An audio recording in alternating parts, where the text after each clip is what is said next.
देखिए उस शरीफ के तारीखी कदीमी और सकाफती मेले पर मौजूद हूँ, जो कि उस शरीफ का बड़ा मेला है जिसे बैसियों वाला मेला कहा जाता है। कल से इस मेले का अब बाकायदा से जो है आगाज़ होने जा रहा है। इस वक्त मैं आपको बताऊँ तो इस वक्त मैं अल शम्स ग्राउंड में मौजूद हूँ और मेरे सामने लकी ईरानी सर्कस जो है, जो कि पाकिस्तान का सबसे बड़ा शो है, वो भी यहाँ पर अब पहुँच चुके हैं। और उसके साथ साथ मौत के कुएँ, चिड़ियाघर, दूसरे जो आइटम्स हैं, झूले वगैरह हैं, और ये कश्ती देखें तो अभी चल रही है। बच्चे जो है इस मेले को खूब इंजॉय करने के लिए अभी से पहुँचना जो है वो शुरू हो चुके हैं। लोग दूर दराज से जो है इस मेले को इंजॉय करने के लिए आते हैं। खासकर मैं आपको बताऊँ तो औलिया अल्लाह की धरती बुजुर्गान दीन का ये शहर है। लोग मज़ारात पर भी आते हैं और इस मेले को भी तफरीह करने के लिए आते हैं, जो साल भर जिसकी साल भर शिद्दत से इंतजार की जाती है। और इस मेले को तफरीह करने के लिए उस शरीफ शहर और उसके गिरदनवा के इलाकों से लोग अपने बच्चों के साथ, अपनी फैमिली के साथ यहाँ पर आते हैं और अपने बच्चों को जो इस मेले से लुत्फ़अंदोज़ कराते हैं। यहाँ पर मैं आपको बताऊँ तो दूसरा जो ग्राउंड है, जो मुख्तार हसन ग्राउंड है, वहाँ पर भी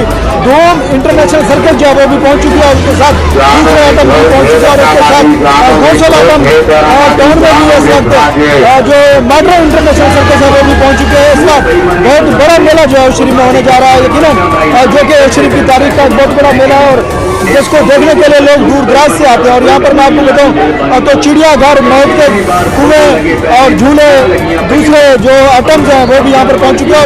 और इंतजामिया की जानिब से कल बरोज़ जुम्मा इस मेले का जो है वो पहला दिन होगा, जो यहाँ पर 15 तारीख तक जो है वो जारी रहेगा, 15 अप्रैल तक जारी रहेगा। और इंतजामिया की जानिब से कल से बाकायदा मेले का जो है वो इफ्तिताह किया जाएगा और यहाँ पर सिक्योरिटी जो है वो भी फराहम की जाएगी। यहाँ पर मैं आपको बताऊँ तो कल से मेले का जो है वो आगाज़ किया जाएगा और मेले का जो है इफ्तिताह कल से होगा। अभी तो तमाम तर मेले की तैयारियां जो है वो मुकम्मल हो चुकी हैं और लोग जो है अभी पहुँचना भी शुरू हो चुके हैं, लेकिन बाकायदा से कल से मेले का आगाज़ जो है वो किया जाएगा।